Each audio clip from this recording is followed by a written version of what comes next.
अखंडानंद बोधाय शिष्य संतापारणे सच्चिदानंद स्वरूपाय तस्मै श्री गुरुवे नमः।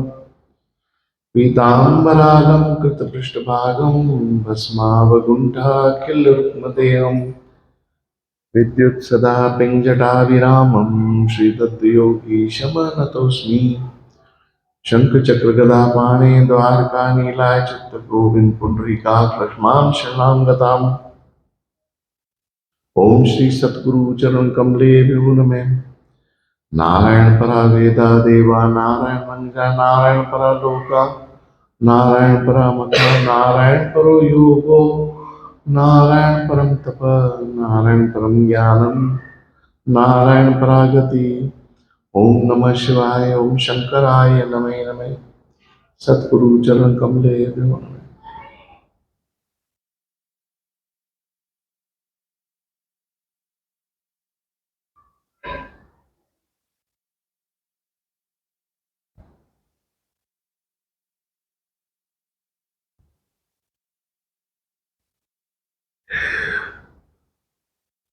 पूछो क्या प्रश्न। हम सब गुरु जी की शरण में हैं और गुरु जी सारे ग्रहों से ऊपर है, फिर क्यों ये ग्रहों का प्रभाव हम पे भारी पड़ जाता है?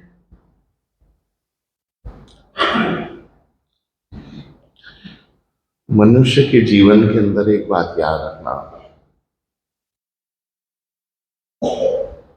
परमात्मा या गुरु अपना काम करते हैं, प्रारब्ध अपना काम करते हैं, ग्रह अपना काम करते हैं, कर्म अपना काम करते हैं, धर्म अपना काम करता है। इन सब चीजों को मिक्स नहीं किया जा सकता। आपको इस बात का ध्यान रखना पड़ेगा। हमारे गुरु जी कहते थे कि मैं गोविंद कितना भी किसी को बचा लूं तो भी जो उसका प्रारब्ध है, अब प्रारब्ध आदमी के कर्मों से बनता है, कर्म आदमी की ग्रह दशाओं से बनता है और उसकी मनोवृत्तियों से बनता है। उसको मैं रोक नहीं पाऊंगा। इवन संत भी नहीं रोक सकता उसको, परमात्मा भी नहीं रोक सकता, ब्रह्मा भी नहीं रोक सकता, विष्णु भी नहीं रोक सकता, शिव भी नहीं, इवन नारायण भी नहीं रोक सकता। वो उसका डिपार्टमेंट वैसे बनाएंगे। हाँ, इसमें बरकत सिर्फ एक ही जगह होती है। गुरु के होने से और परमात्मा के होने से क्या है, कष्ट जो है एंड में सक्सेस में कन्वर्ट हो जाता है। क्या हो जाता है? एंड में जाके अगर महाभारत का युद्ध देखा जाए तो हर जगह यही बात बोली गई थी कि कृष्ण जिसकी तरफ है जीत तो उसी की ही है। ये हर जगह बोली गई कि जहां कृष्ण है वहां जीत है। मेरे लिए कृष्ण में और भगवान गुरु में फर्क नहीं होता, क्योंकि गुरु जो है वो परमात्मा का रिप्रेजेंटेटिव ही होता है। जब महाभारत की लड़ाई लड़ी गई थी तो कृष्ण को इस बात का महसूस था कि मैं जिसकी तरफ से लड़ूंगा वो जीतेगा, और दूसरा तरफ जो ऑपोजिट साइड है वो मुझे ब्लेम जरूर करेगा कि भाई तू इसलिए जीता क्योंकि कृष्ण तेरी तरफ है। दुर्योधन आज नहीं कल ब्लेम करेगा, गंधारी ब्लेम करेगी, धृतराष्ट्र ब्लेम करेगा इस बात के लिए। तो जब ये बात निकली कि भाई कृष्ण जी आप तो पांडवों की तरफ थे तो जीत तो वहीं की होनी थी, तो कृष्ण ने बोला कि ऐसा नहीं है, तुम्हारी तरफ वेद व्यास जी थे, तुमने उसकी सुनी नहीं। मैंने अपने जैसा गुरु तुमको भेजा, जैसा मैं हूं वैसा ही मैंने तुम्हें अपने जैसा गुरु भेजा। अगर मैं यहां पे गुरु हूं पांडवों की तरफ, अगर मैं यहां पांडवों की तरफ गुरु हूं तो वेद व्यास जी तुम्हारी तरफ थे। तो पांडवों ने कहा आपने धर्मराज युधिष्ठिर को पांडवों की तरफ भेजा, और जहां धर्मराज होता है वहां युद्ध जो है निश्चित जीता जाता है। तो कहता है कृष्ण ने उसको बोला आप बिल्कुल गलत बोल रहे हो, धर्मराज का दूसरा रूप जो है विदुर था, तुमने उसकी सुनी ही नहीं, क्योंकि विदुर धर्मराज ही था, तुमने उसकी सुनी नहीं। अगर सुन लेते थे तो प्रॉब्लम ही नहीं होती थी। तो उसने कहा कि आपकी तरफ अर्जुन था, तो कहता है मैंने आपकी तरफ कर्ण दिया जो अर्जुन से ज्यादा ताकतवर था। तुम मेरे को क्यों ब्लेम करोगे इस बात में? तुम्हारी तरफ कर्ण था। उसने बहुत तरीके से कृष्ण को घुमाने फिराने की कोशिश की, पर कृष्ण ने हर चीज का उसको जवाब दिया कि ये जो भी लड़ाई थी बड़ी बैलेंस्ड थी और तुम हमें ब्लेम नहीं कर सकते उस बात। तो मेरे गुरु मुझे एक बात बताते थे कि प्रारब्ध तो भोगने ही पड़ेंगे और हर आदमी को भोगने पड़ते हैं। गुरु भी भोगता है, इवन यहां तक कि भगवान भी भोगता है। क्या? भगवान को भी भोगने पड़ते हैं, सती को भी भोगने पड़े, पार्वती को भी भोगने पड़े, गणपति को भी भोगने पड़े, कार्तिक जी महाराज को भी भोगने पड़े। तो प्रारब्ध तो भोगने पड़े। हाँ, जो हमने कहीं गलत कर्म किए हैं वो तो भोगने ही पड़ेंगे, उसका तो कोई चांस ही नहीं। हाँ, उसमें कमी जरूर ले आता है भगवान। अगर गरीबी हो घर में और माँ बाप मजबूत हो और रोज आशीर्वाद देते रहे तो गरीबी आज निकल खत्म हो जाती है। कोई खड़ा रहना चाहिए बस।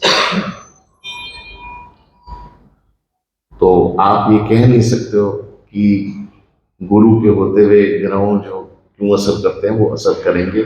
उनका काम है असर करना और गुरु का काम है उस असर को कम करते रहना। बस यही काम है। आगे बढ़ो, पढ़ो पढ़ो।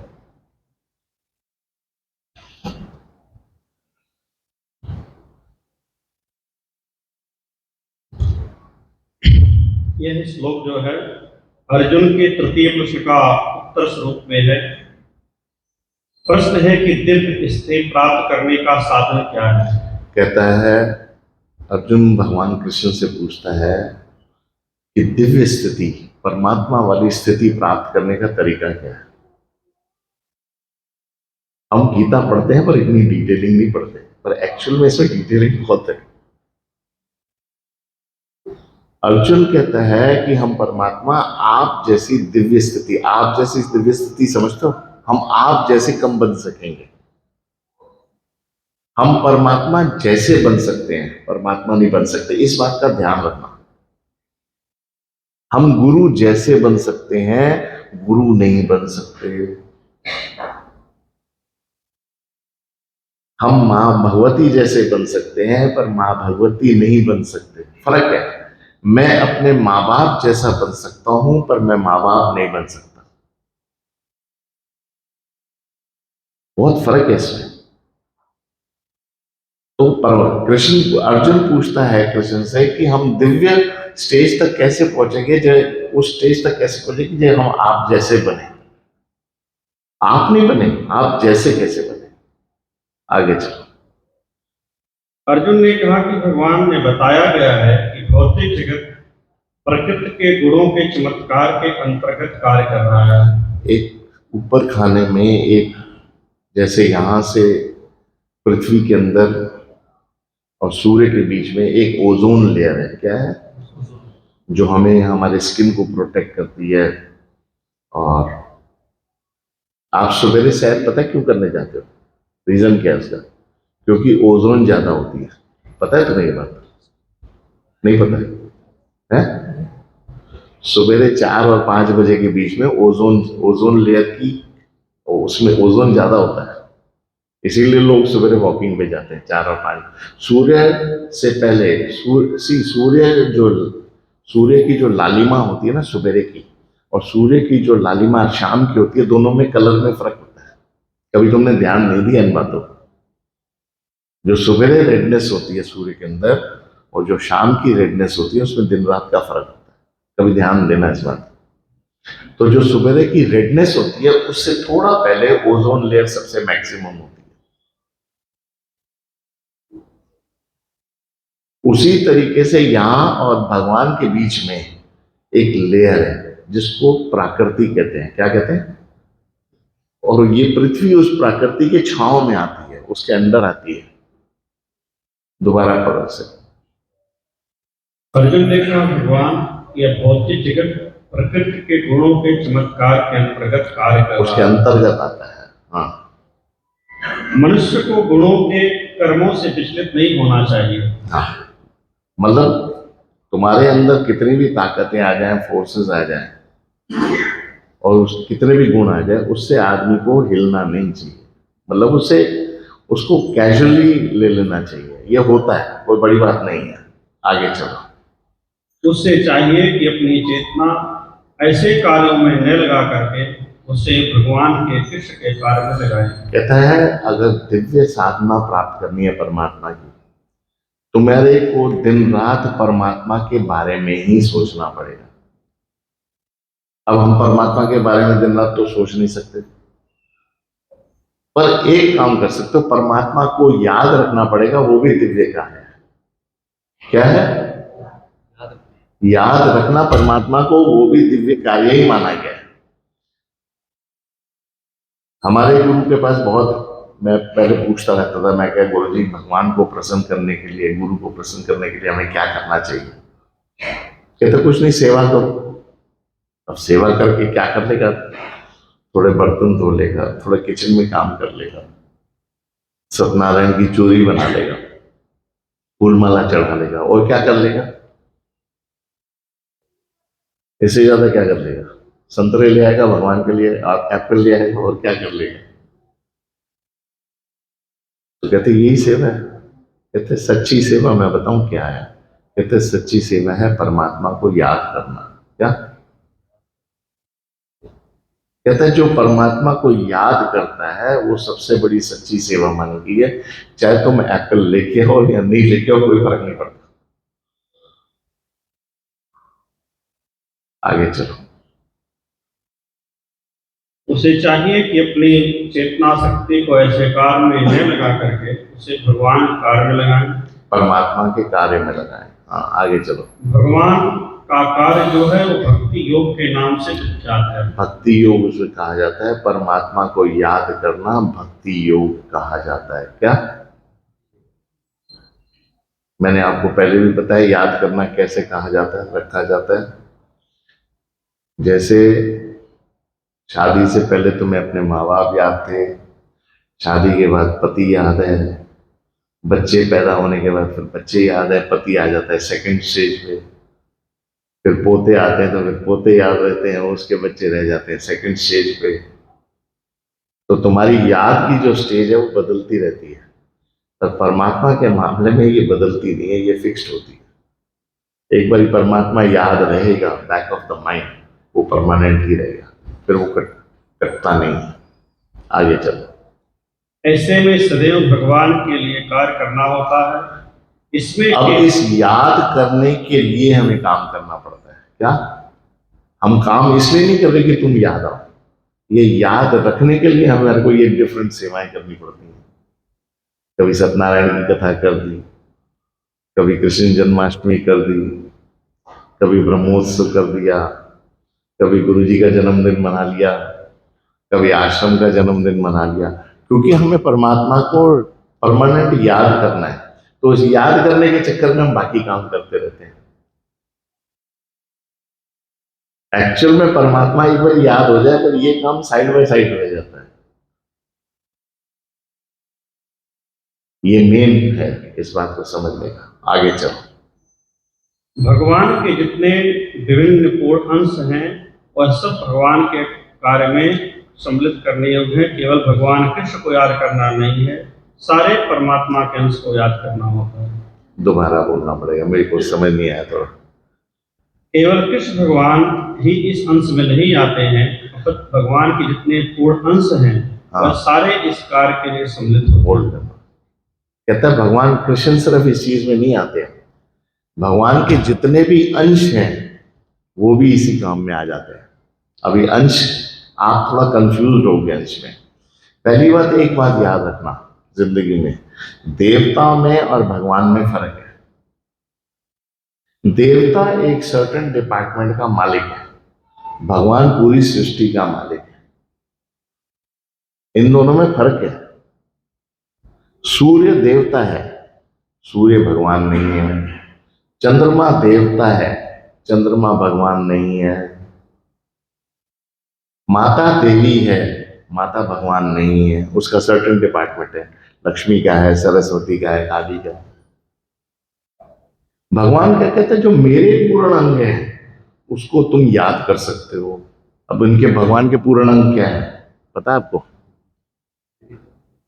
भगवान के पूर्ण अंग है, जैसे भगवान चलो लोग कृष्ण को मानते हैं, भगवान का दूसरा पूर्ण अंग है राम, भगवान का तीसरा पूर्ण अंग है नारायण, भगवान का चौथा पूर्ण अंग है नरसिंह भगवान, भगवान का चौथा पांचवा अंग जो है, जो भी उसके रूप निकले हैं नारायण के, वो सब भगवान के अंग है। दोबारा पढ़ लो इस लाइन को। कहते इसमें केवल कृष्ण भगवान ही नहीं आते हैं। कहते हैं इसमें कृष्ण ही नहीं आते हैं, इसमें उसके अंग भी आते हैं, उसके अंग भी आते हैं भगवान कृष्ण के। अब भगवान कृष्ण के अंग दोबारा बताओ क्या क्या है? ये दोबारा इस लाइन को पढ़ना, ये बहुत कीमती लाइन है। आगे चलो दोबारा पढ़ोगे। कहते हैं कि केवल इसमें भगवान कृष्ण ही नहीं आते हैं, अपितु उनके विभिन्न पूर्ण अंश भी सम्मिलित होते हैं। उसके अंश सम्मिलित होते हैं, मानो जो भी परमात्मा के अंश है वो सम्मिलित है, देवता नहीं, देवता अलग चीज है। तो उसके अंग भी सम्मिलित हो जाते हैं। आगे चलो। जिस प्रकार से मतलब इसको इनडायरेक्टली मैं यूं कह सकता हूं कि जो कृष्ण भगवान को मान रहा है वो राम को भी मान रहा है, वो नरसिंह को भी मान रहा है, वो नारायण को भी मान रहा है, वो कश्यप अवतार को भी मान रहा है, वो जो भी अवतार परमात्मा नारायण के हुए हैं वो सबको मान रहा है। तुम चाहे एक को मान लो, अगर तुम नारायण को मान रहे हो तो तुम्हें कृष्ण को मानने की जरूरत नहीं है, राम को मानने की जरूरत नहीं है, नारायण में ही कृष्ण और राम आ जाते हैं, ये उसके अंश है। भाषा समझे? तो जब तुम कृष्ण जन्माष्टमी मना रहे हो तो तुम यही सोचो कि मैं नारायण को ही मना रहा हूं। तुम जब रामनवमी मना रहे हो तो तुम यही सोचो कि मैं नारायण को ही मना रहा हूं। आगे चलो। जिस प्रकार से भगवान राम नारायण उनके असंख्य अंश हैं, हाँ, जो भगवान के किसी भी रूप या उनके पूर्ण अंश की सेवा में प्रवृत्त होता है, हाँ, उसे दिव्य पद पर स्थित समझना चाहिए। कहता है जो भी इसके अंश को मानता है, भगवान नारायण के या कृष्ण के अंशों को या राम के अंशों को, वो जो भी उसको मानता है वो ऑटोमेटिकली दिव्य पद पे पहुंच जाता है। क्योंकि कारण है कि सारे देवता भी नारायण को ही मान रहे हैं। क्या? अगर आप नारायण को कैसे आप समझोगे? आप एक समझो कि जब अर्जुन को कृष्ण ने अपना रूप दिखाया तो कृष्ण तो उस टाइम पे 2 हाथ वाले थे, उसने अपना नारायण का रूप दिखाया कि देख मैं क्या हूं। उसने अपने 8 हाथ दिखाए, उसने ये दिखाया कि मेरे अंदर देवता आ रहे हैं, जा रहे हैं, निकल रहे हैं। यमराज दिखाया उसमें से, उसके इतने मुंह निकल गए जिसमें हनुमान भी था, गणपति भी था, दैत्य भी थे, देवता भी थे, सब थे। कहते सब मेरे अंदर ही है। तो भगवान क्या कहता है, जो मेरे किसी भी एक रूप को मान लेता है, जो मेरा दिव्य रूप है, भगवान कहता है उसको दिव्य पदवी प्राप्त हो ही जाती है। आगे चलो। भक्तों के ध्यान देना होता है कि कृष्ण के सारे रूप पूर्णतः दिव्य और सच्चिदानंद स्वरूप है। कहता है जितने भी कृष्ण के रूप हैं वो दिव्य हैं और सच्चिदानंद रूप हैं, सारे के सारे, सारे ही परमात्मा स्वरूप हैं। आगे चलो। ईश्वर के ऐसे रूप सर्वशक्तिमान तथा सर्वज्ञ होते हैं, उनमें समस्त दिव्य गुण पाए जाते हैं। कहता है जिसने परमात्मा को मान लिया, देखो एक मेरी बात सुनो, अगर तुम सिर्फ सूर्य देव को मानते हो, आप पहली बात समझो कि इस देवताओं को माना क्यों जाता है और भगवान को क्यों माना जाता है, और सिर्फ भगवान को क्यों माना जाता है और देवताओं को नहीं माना जाता। इसमें डिफरेंस है, ये कंफ्यूजन है थोड़ा एक आम आदमी के बीच में। अभी क्या होता है, भगवान क्या कहता है कि मैंने एक डिपार्टमेंट बनाया। क्या? जब तुम वो काम करो तो उस डिपार्टमेंट के मालिक को याद करना पड़ेगा। फॉर एग्जाम्पल मैं आज धरती का पूजन करता हूं, तो धरती का पूजन क्यों किया जाता है? उसमें सांप क्यों रखे जाते हैं? सांप इसलिए रखे जाते हैं क्योंकि ये तीनों लोक जो है शेषनाग ने अपने शीश पे उठा रखा है। क्या? और पृथ्वी का लोक भी उसने अपने शीश पर उठा रखा है, इसलिए उसको याद किया जाता है। ठीक है, अब उसमें जो है तुम्हारा क्या कहते हैं, गणपति को भी याद किया जाता है, हनुमान को भी कर लेते हैं, तुम्हारे सूर्य देव, चंद्रमा देव, ग्रह देव, जो भी कुछ कर लेते हो। तो परमात्मा ने क्या किया है, इस कलयुग में 5 प्रधान देव रखे हैं। क्या 5 प्रधान देव रखे हैं। एक में गणपति है, एक में अग्निदेव है, एक में शिव है, एक में ग्रह है, ऐसे करके 5 प्रधान देव रखे हैं, जो भी उनके हुए हैं। हनुमान रखा है, हनुमान प्रधान देवों में आता है। तो कहता है जो मैंने कलयुग के अंदर 5 प्रधान देव रखे हैं, जब तुम कोई भी काम करने जाओ तो उसको याद करना पड़ेगा, उसकी पूजा करनी पड़ेगी। जब पूजा की जाती है, जब पूजा समाप्त हो जाती है, तो पंडित जी क्या कहते हैं उस टाइम पे, आप एक काम करो जी, लक्ष्मी और गणपति को तो यहाँ रखो, बाकियों को कॉल चले जाए। बोलता है या नहीं बोलते? क्योंकि वो उस टेम्परेरी टाइम के लिए मंगाए गए हैं। क्या ऐसे ही है ना पंडित? सबको विदा कर दिया जाता है। अब बुलाया तुमने, फिर विदा कर दिया। कहता है पर भगवान नारायण के अंशों को विदा नहीं किया जाता, वो परमानेंट तुम्हारे साथ ही रहते हैं। तो इसीलिए कई संत लोग क्या करते हैं, बाकी देवताओं को नहीं याद करके सिर्फ नारायण को याद करते हैं। तो जब नारायण को पूरा याद किया जाता है, तो बाकी देवताओं की पूजा ऑटोमेटिक ही मानी जाती है। क्या ये सिस्टम है ऊपर का? भगवान शिव भी नारायण के अंदर ही आ जाते हैं, और उससे बाहर नहीं है वो, उससे बाहर नहीं है वो। आप अगर आपको पता नहीं, शिव जो है स्वयं भगवान राम की पूजा कर रहे हैं, है या नहीं है? आगे चलो। ईश्वर के ऐसे, इसको मैं एक और शॉर्टकट में कहता हूं, हम जब कंफ्यूजन कहां होता है, हम सबको ये कंफ्यूजन को खत्म कर देना चाहता हूं। हमारे में ये कंफ्यूजन रहता है, जैसे ये मूर्तियां सारी, अब नारायण प्रधान देव है, हम सोचेंगे कृष्ण अलग है, राम अलग है, सीता अलग है, दुर्गा अलग है, माता अलग है, शिव जी अलग है, पार्वती अलग है। ये आप लोगों की समझ में ऐसा आता है, पर एक्चुअल में क्या है, माता ओरिजिनल एक ही है, उसी ने ही अलग अलग रूप धारण करके, कभी वो शिव की पत्नी बन करके आ गई, कभी वो गणपति की पत्नी बन करके आ गई, वो अलग अलग रूप बन करके आ गई। और जो लक्ष्मी नारायण को मानता है, वो बाकी देवताओं को माने या नहीं माने कोई फर्क नहीं पड़ता, क्योंकि कृष्ण ने गीता में खुला लिखा है, जो मुझे मानता है उसकी सारी पूजाएं सक्सेसफुल होती हैं, उसको और देवता मानने की जरूरत नहीं। ये तो लिखा है या नहीं लिखा है? ये तो पढ़ा है। तो संत जो लोग हैं, जो संत लोग होते हैं, वो एक देवता को पकड़ लेते हैं। अब कई संत जो है वो सिर्फ हनुमान जी को ही पकड़ लेंगे। ऐसा नहीं कि हनुमान जी उसको, पर हनुमान उसको राम के पास ही लेके जाने वाला है। क्या आज अगर सुग्रीव हनुमान जी को मान रहे थे, तो सुग्रीव जी को जो है हनुमान जी कहां लेके गए? राम के पास। और कहां ले जाएंगे? तो कहने का अर्थ यह है, चाहे तुम देवताओं को भी मानते हो, ये इनका काम इतना ही रह जाता है कि तुम लोगों को परमात्मा के पास ले जाए, बस यही इनका काम है। चाहे तुम देवी माता को मानो, उसका काम ही यही है कि तुम्हें नारायण के पास ले जाए। क्या आप हिसाब लगा लो। मैं तुम्हें कई बार एग्जांपल दे सका हूं कि ब्रह्मा का बेटा नारद मुनि है, पर जपता क्या है? क्यों नारायण जपता है, ब्रह्मा ब्रह्मा क्यों नहीं जपता? क्योंकि उसको पता है मेरा बाप फुल गॉड नहीं है। कहता है मेरे भगवान, मेरे फादर को भी जो है नारद मुनि ने वरदान दिया सृष्टि पैदा करने का, बिना नारद मुनि के मेरे ब्रह्मा की भी कीमत नहीं है। ये नारद मुनि को पता है।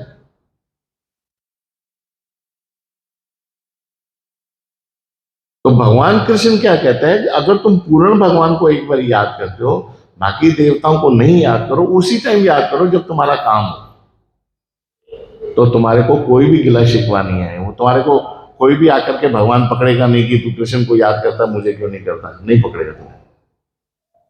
ये अपने दिल से वहम निकाल दो कि अगर मैं गणपति को नहीं मानूंगा तो गणपति नाराज हो जाएगा। क्यों नाराज हो जाएगा? अच्छा चलो मान भी रहे हो तो कौन सा पूरा मान रहे हैं? वो तो वैसे ही नाराज है। कौन सा पूरा मान रहे हो तुम जो उसको खुश कर रहे हो तुम? अरे एक कोई मना लो। आगे चलो। ईश्वर के ऐसे रूप सर्वशक्तिमान था सर्वज्ञ होते हैं, उनमें समस्त गुण पाए जाते हैं। कहता है परमात्मा के अंदर ऐसे गुण होते हैं कि उसमें समस्त गुण पाए जाते हैं, सारे गुण उसी में ही होते हैं। इसीलिए गुरु लोग जो है परमात्मा का नाम देते हैं। तुम्हें क्या देते हैं? नाम परमात्मा का देते हैं। क्यों देते हैं? क्योंकि उनको पता है कि वह अंत वहीं जाना है। आगे चलो।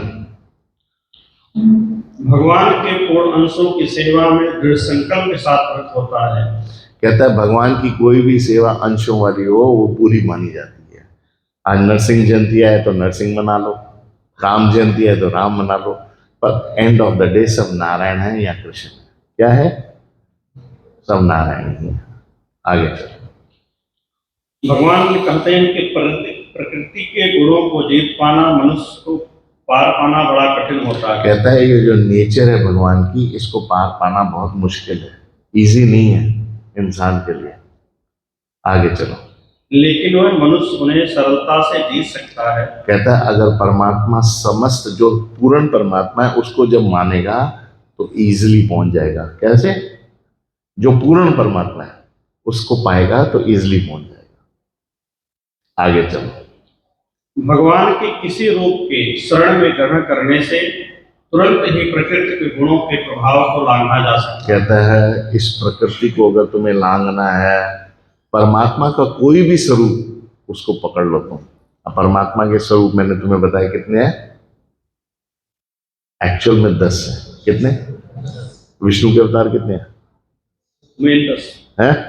मुख्य तो 10 ही हैं, वैसे 24 अवतार हैं। वैसे 24 हैं। उन 24 में से कोई एक पकड़ लो, तुम पार पड़ जाओ। वैसे तो 24 अवतार है विष्णु के, और विष्णु का जो 10 अवतार है मुख्य है। क्या है? उसमें से भी एक ज्यादा मुख्य है आजकल के जमाने में, कृष्ण। पर जब कृष्ण नहीं थे तो मुख्य नारायण थे। क्या थे? क्योंकि नारायण ही कृष्ण बन गया है। नारायण ही कृष्ण बन गया है। कृष्ण बनने की खासियत क्या थी नारायण की? जो नारायण का ओरिजिनल स्वरूप वैकुंठ धाम में है, ओरिजिनल फोटो या ओरिजिनल शक्ल, वही कृष्ण की थी। भगवान की, राम की नहीं थी। राम ने अपनी फोटो चेंज कर दी थी, वो अपनी शक्ल चेंज करके आया था। इसीलिए उसको 16 कला संपूर्ण कहते हैं। किसको? क्योंकि वो 100% कंप्लीट नारायण बन करके ही आया था। ये खासियत थी कृष्ण की। कृष्ण में और नारायण में रत्ती भर फर्क नहीं है। आगे चलो। कहते हैं कि भगवान की प्रकृति को जो है पार पाना, मनुष्य जब भगवान की भक्ति में लीन होता है तो प्रकृति से पार पा सकता है। कहते हैं जब उसकी भक्ति में लीन होता है। भक्ति किसको कही जाती है? भुक्त को। भुक्त कहा जाता है भोगने को। जो हर पल भगवान के लिए भोगने को तैयार है उसको ही भक्ति कहा जाता है। क्या? भोगने को ही भक्ति कहा जाता है। आगे चलो। भगवान की भक्ति का अर्थ होता है कि भगवान के साथ समानता प्राप्त करना। कहता है भगवान की भक्ति होती है भगवान के बराबर आना, आमने सामने बैठना। भगवान के बराबर आना ही भक्ति को कहा जाता है। क्योंकि भक्ति में ही तुम जो है परमात्मा के स्वरूप को समझ सकोगे।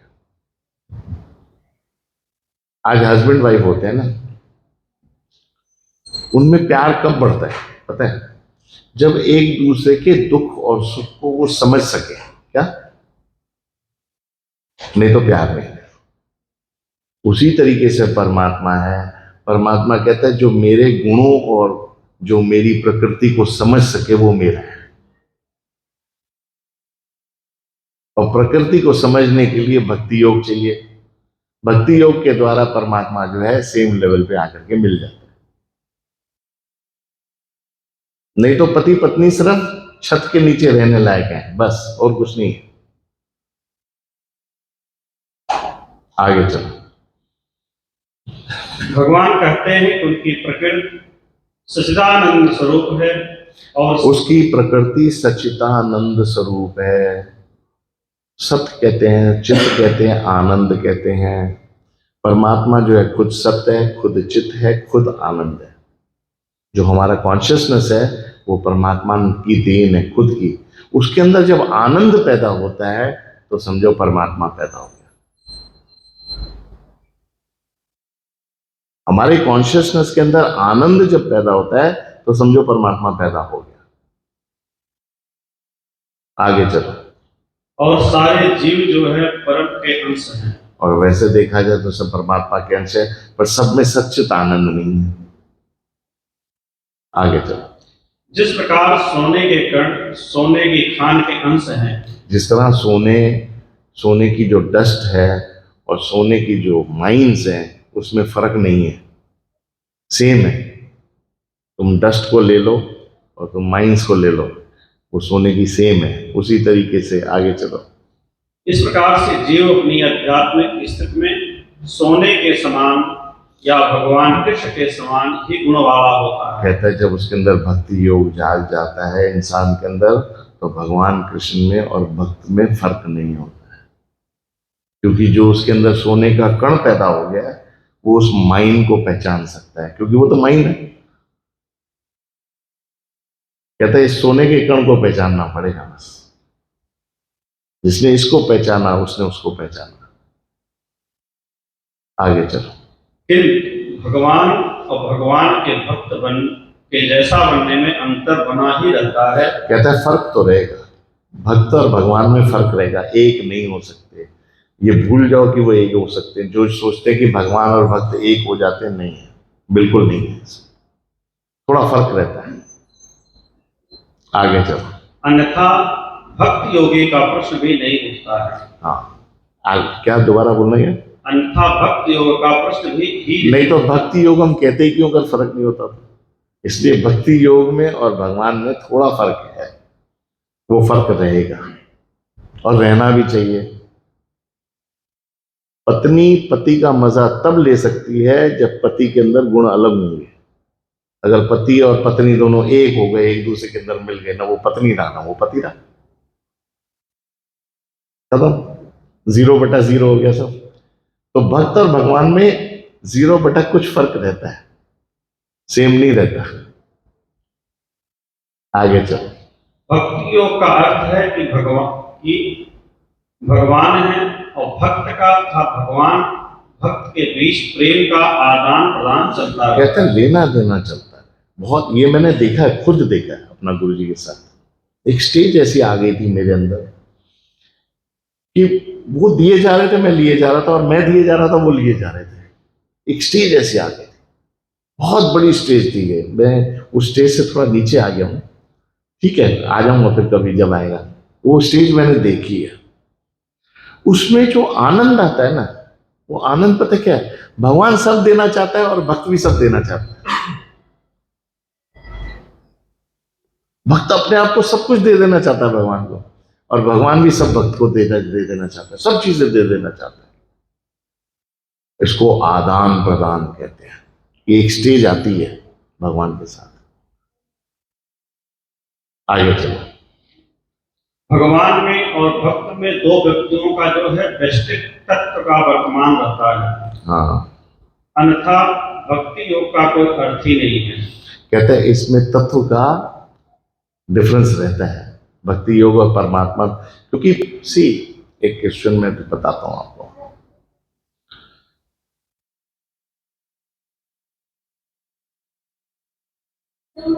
तत्व उसको कहा जाता है, पहले तत्व की मीनिंग समझी जाए कि है क्या। परमात्मा तत्व से ही गुरु तत्व पैदा होता है, और गुरु तत्व जो है परमात्मा के आदान प्रदान से गुरु तत्व परमात्मा के बराबर बन जाता है। परमात्मा नहीं बनता है, बराबर बन जाता है। इसलिए जितने भी गुरु हैं वो परमात्मा के बराबर है, तो परमात्मा नहीं है, परमात्मा अपनी जगह है। तत्व उसको कहा जाता है जो उसके प्रोड्यूसिंग बेस को समझे। और एग्जाम्पल, आज सोने का कण है, करेक्ट है, सोने का कण और माइन में फर्क नहीं है। भगवान कहता है जो मेरा सोने की डस्ट है और जो माइन के अंदर जो सोना पड़ा है, चाहे वो टनों के टन है, पर उसकी और इसकी क्वालिटी एक है। और डस्ट की अंदर जो डस्ट को भी डस्ट बनाती है सोने का, उसको तत्व कहा जाता है। जो उसको डस्ट बनाती है वो एक आत्म तत्व अलग होता है, वो दिखता नहीं है। और जिसको उस आत्म तत्व का ज्ञान हो जाए वो परमात्मा के सच्चिदानंद स्वरूप को फटाफट पहचान जाता है, 1 सेकंड में पहचान जाता है। वो थोड़ी स्टेज एक अलग सी है, टाइम लगेगा उसको समझने में, मैं 1 सेकंड में समझा भी नहीं सकता, पर वो तत्व जब आएगा तो समझाऊंगा। कभी मेरे दिमाग में आ गया मेरे कि कैसे इसको एक्सप्लेन किया जाए डिटेलिंग में, तो मैं बताऊंगा तुम्हें। आगे चलो। यदि कोई भगवान जैसे दिव्य स्तर पर स्थित नहीं है तो भगवान की सेवा नहीं कर सकता है। उदाहरणार्थ के लिए कि राजा का निजी सहायक बनने के लिए कुछ योग्यताएं आवश्यक होती है। कहता है भगवान का भक्त बनने के लिए भी कुछ क्वालिटियां चाहिए। 100% उसके बगैर गाड़ी नहीं चलेगी, कुछ क्वालिटियां तो चाहिए। और वो क्वालिटियां पता है कौन प्रोड्यूस करता है? गुरु। इसीलिए गुरु जरूरी है कि उसके अंदर क्वालिटीज वो ऐसी तुम्हारे अंदर प्रोड्यूस करेगा कि जिसे तुम्हें परमात्मा का तत्व जो है वो दिखाई देने लग जाए। माना बेसिकली दूध के अंदर घी बिना मथे हुए दिखाई दे। क्या दिखाई दे? उसको मथना ना पड़े, दूर से घी दिखा जाए हमारे को, यार इसमें तो घी है। कहते हैं उसको कहते हैं गुरु। श्री नारायण।